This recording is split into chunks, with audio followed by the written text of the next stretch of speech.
The process of selection. Under the umbrella of communication, we'll be looking at several factors: where to begin, a consideration for the audience based on the context, and overused topics to avoid. Let's delve right into this presentation. That is a relevant topic that I can pull up to immediately start brainstorming ideas for my speech, my presentation. Or if, let's say, I'm a teacher, Miss Cosby, she has to teach us a number of different things related to communication, right? And based on the curriculum that they've given her, she would be able to present or give us a outline or speech on what to present, right? The next one, consider the audience. Depending on who we are going to be presenting to, giving a speech to, etc., we will need to fine tune our content, right? For example, if it is children, they're still developing, their minds are still growing.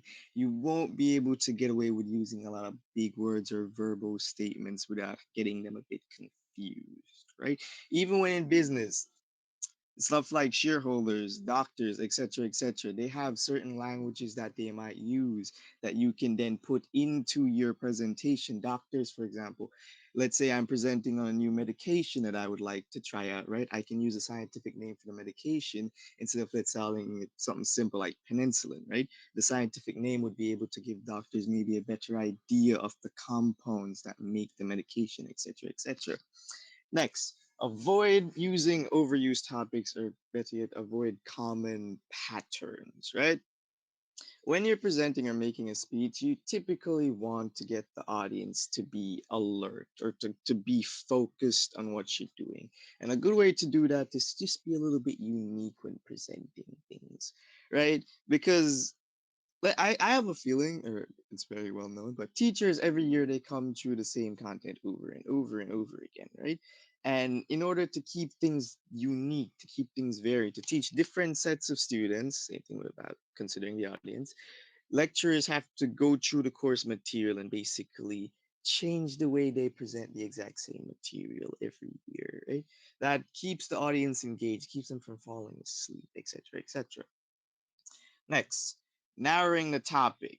There are some fields or some areas that are super broad, and as a result, you will need to just kind of slim things down a little bit. Communication, great example. We've had around what, 2 years of communication, 2 separate years of communication one, communication two.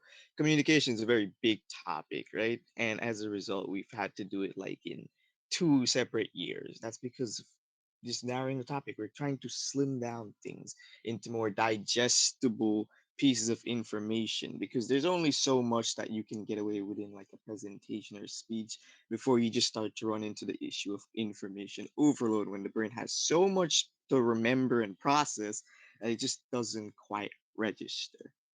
And finally, the last point is identify your general purpose.